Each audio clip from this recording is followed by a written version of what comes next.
Bachupally Anjilappa murder కేసులో భార్య రాధను అరెస్టు చేశారు పోలీసులు. భర్తను చంపి నార్మల్ డెత్ గా చిత్రీకరించే ప్రయత్నం చేసినట్లు పోలీసులు గుర్తించారు. 2 రోజుల క్రితం భార్యాభర్తల మధ్య గొడవ జరిగినట్లు పోలీసులు నిర్ధారించారు. ప్రియుడితో మాట్లాడొద్దని భర్త చెప్పినందుకే భర్తను హత్య చేసినట్లు చెప్పారు. అంజిలప్ప మద్యం సేవించి పడిపోగానే గుండెలపై కొట్టి గొంతు నులిమిందని చెప్పారు. అనుమానం రాకుండా తాగి చనిపోయినట్లు పోలీసులకు చెప్పింది. అయితే అంజిలప్ప కుటుంబ సభ్యులకు అనుమానం రావడంతో నారాయణపేట పోలీసులకు ఫిర్యాదు చేశారు. ఘటన బాచుపల్లిలో జరగడంతో కేసును బాచుపల్లికి బదిలీ చేశారు. దర్యాప్తు చేసిన పోలీసులు భార్యను నిందితురాలుగా తేల్చి అరెస్టు చేశారు. రైట్, ఈ ఘటనపై అప్డేట్స్ అందించడానికి అజయ్ లైవ్ లో ఉన్నారు. Ajay, Bachupally murder case updates ఏంటి? భర్తని ప్రీప్లాన్డ్గా హత్య చేసి దాన్ని సాధారణ మరణంగా చిత్రీకరించే ప్రయత్నం చేసింది ఆ భార్య. అంజలప్ప రాధాలకి 2014లో పెళ్ళైంది. పెళ్ళైన తర్వాత వీళ్ళు రోజువారీ కూలీ పనులు చేసుకుంటారు. హైదరాబాద్తో పాటు ముంబైలో కూడా గతంలో బిల్డర్స్ సంబంధించి అక్కడ కూలీ పనులు చేశారు. సో రీసెంట్గా కూడా హైదరాబాద్కి వచ్చి నిజాంపేట్ ఏరియాలో వీళ్ళు నివాసం ఉంటున్నారు. నిజాంపేట్ ఏరియాలోనే ఒక బిల్డర్ సంబంధించి అక్కడ కూలీ పనులు చేసుకుంటూ జీవనం సాగిస్తుంటారు. సో గత కొంతకాలంగా కూడా అంజలప్ప రెగ్యులర్గా మద్యం సేవించడము, వేధించడము చేస్తుండేవాడు అనేది కొంతమేరకు ఇప్పుడు పోలీసులకు సంబంధించిన ప్రైమరీ ఇన్వెస్టిగేషన్లో రాధా ఒప్పుకున్నది. అయితే 22వ తేదీ అంజలప్ప మద్యం సేవించి బాగా మత్తులో ఉన్న టైంలో అతన్ని పిడిగుద్దులు గుద్దడంతో పాటు గొంతు నుమిలి హత్య చేసింది. హత్య చేసిన తర్వాత ఒక ప్రైవేట్ అంబులెన్స్కు ఫోన్ చేసింది. ప్రైవేట్ అంబులెన్స్లో ఇటు నిజాంపేట్ నుండి నారాయణపేట్ ఆ స్వగ్రామానికి తీసుకెళ్ళింది. అక్కడ అంత్యక్రియలు చేసే ప్రయత్నం చేస్తున్న క్రమంలో అంజలప్ప సంబంధించిన బ్రదర్స్తో పాటు అతని కుటుంబ సభ్యులకు కూడా కొంతమేరకు అనుమానం వచ్చింది. ఎందుకంటే అంజలప్ప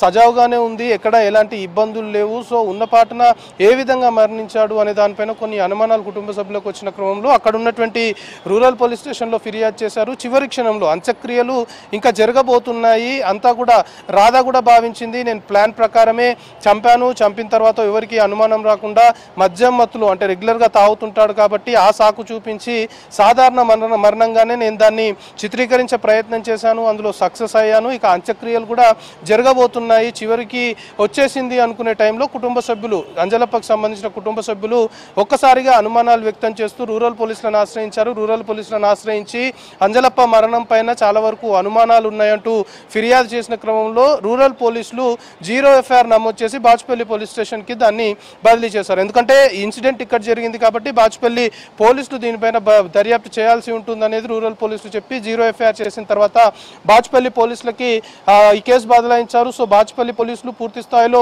దీన్ని దర్యాప్తు చేస్తున్న క్రమంలో విస్తుపోయే విషయాలు దీనికి సంబంధించి వెలుగులోకి వచ్చాయి. ఇప్పటికే పోస్ట్మార్టం రిపోర్ట్ కావచ్చు, లేకపోతే ఇతరేతర ప్రైమరీ ఎవిడెన్స్ అయితే బాచుపల్లి పోలీసులు గ్యాదర్ చేశారో మెయిన్గా కుటుంబ సభ్యులు అంజలప్ప కుటుంబ సభ్యులు కూడా భార్య రాధా పైనే అనుమానాలు వ్యక్తం చేశారు. ఫిర్యాదు చేసినప్పుడు కూడా అంజలప్ప చాలా హెల్దీగానే ఉండేవాడు, సో ఉన్నపాటున మరణించాడు అంటే ఖచ్చితంగా మాకు కొన్ని అనుమానాలు ఉన్నాయి. మెయిన్ భార్యాభర్తల మధ్య కొన్ని తగువలు అనుకోవచ్చు, లేకపోతే విభేదాలు కూడా ఇటీవల తలెత్తుతున్నాయి అనేది కొంతమేరకు సమాచారం ఉంది. కాబట్టి ఖచ్చితంగా అంజలప్ప భార్య రాధా పైనే అనుమానాలు ఉన్నాయంటూ కుటుంబ సభ్యులు పదే చెప్పిన క్రమంలో ఆ కోణంలోనే బాచుపల్లి పోలీసులు కూడా దర్యాప్తు చేశారు.